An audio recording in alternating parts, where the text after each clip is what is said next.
Bonjour à tous, ravi de vous retrouver pour mon village à Mulsanne. Nous sommes au golf des 24 heures et je suis très bien entouré par Michel Bonté, journaliste et spécialiste des 24 heures et de l'histoire du golf. On va en parler dans quelques instants. Et Marc Pétel qui est le directeur du golf des 24 heures. Bonjour à tous les deux et merci de nous accueillir. Bonjour Olivier. Ça va bien? Ça va très bien de ce beau temps-là. Alors Michel, on va parler de l'historique du golf qui est né avec le circuit.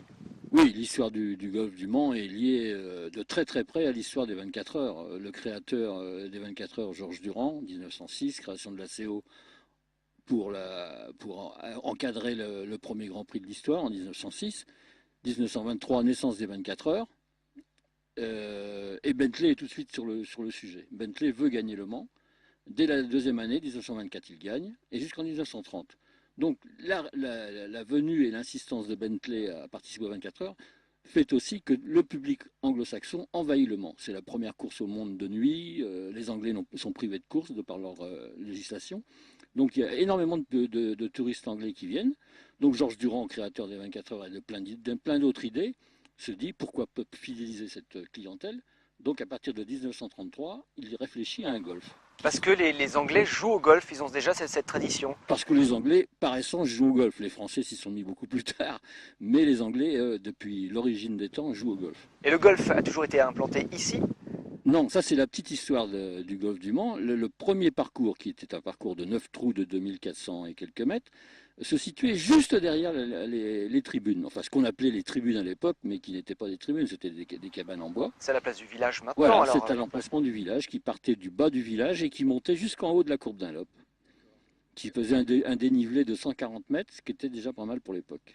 Donc les équipes, les pilotes venaient avant les 24 heures pour se détendre un petit peu et jouer au golf, pour patienter. Oui, c'était devenu le hobbying de l'époque. Et en plus, Georges Durand avait été malin parce qu'il avait créé, pour sa revue Les Usagers de la route, un clubhouse où il accueillait les gens de jour comme de nuit. Le practice était éclairé à l'époque. Ah oui, d'accord. Et ensuite, vous avez décidé de déménager, de venir un petit peu plus loin pour laisser plus de place au circuit, j'imagine?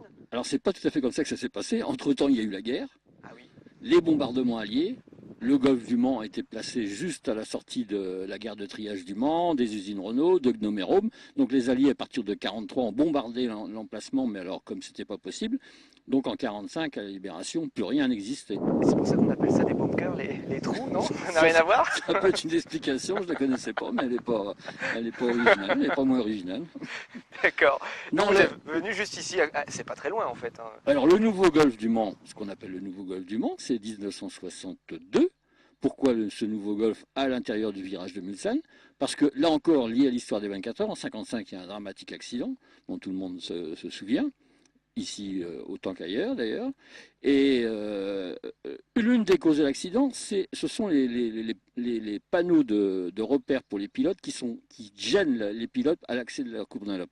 Donc en 1956, on reconstruit le circuit et on vient installer les panotages à Mulsanne, où là, la vitesse après le virage est très modeste.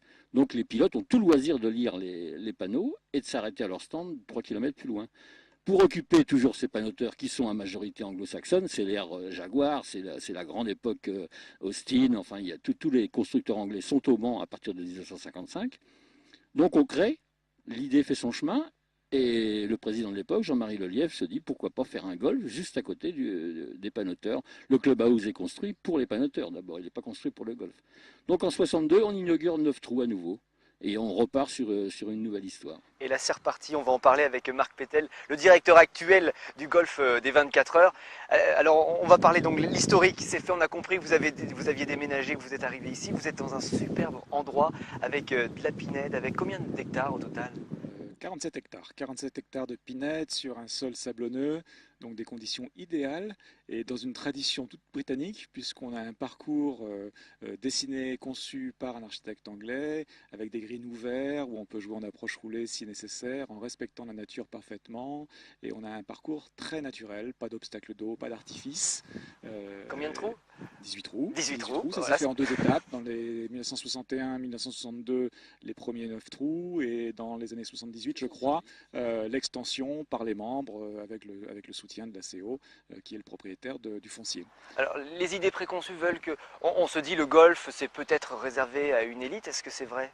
Avec l'historique que vient de nous faire Michel, on se rend bien compte que l'élite, bon, certes, les gens qui venaient voir les courses en France n'étaient pas forcément les gens les plus simples du Royaume-Uni, mais il n'empêche que culturellement, le golf au Royaume-Uni, c'est quelque chose de simple. On va jouer au golf comme on fait n'importe quelle activité de plein air, de loisir. Ce n'est jamais qu'une balle derrière laquelle on marche pendant 4 heures et c'est tout. Alors effectivement, après, les choses font que on progresse au niveau de l'entretien des parcours. Tout cela a un coût. Les machines sont des machines importées, qui coûtent cher, etc.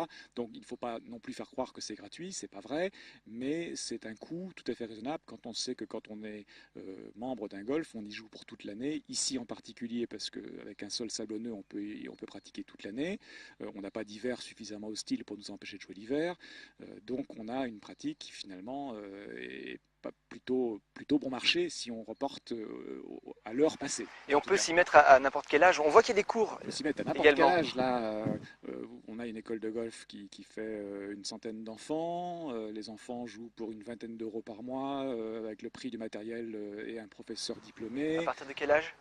Les tout petits, les premiers ont 6 ans. Ah ouais. 6 ans. Et puis après, il y a un petit creux, effectivement, quelquefois, avec les jeunes gens qui préfèrent des activités un peu plus physiques et un peu plus violentes.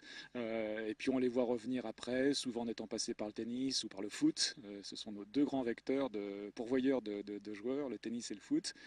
Où là, on a des vrais sportifs qui, même quand ils commencent ou recommencent à 25-30 ans, progressent très très bien. Et notre équipe première, qui est en division nationale 3, est en partie composée d'anciens footeux ou de joueurs de tennis d'un bon niveau. Donc, avant de terminer, avant de conclure, les nouveautés, on peut aussi profiter d'un restaurant. Les nouveautés, c'est que le clubhouse dont nous parlait Michel était devenu un peu vieux. Il avait été conçu pour des commissaires de course et non pas pour des golfeurs. Donc là, la CO a tout en conservant l'esprit, reconstruit un clubhouse dont nous disposons et qui, dans l'esprit d'autrefois, avec le club des anciens pilotes qui dînent ici le samedi soir pendant la course. Et puis nous disposons du bâtiment pour tout le reste de l'année. Pour faire des séminaires aussi.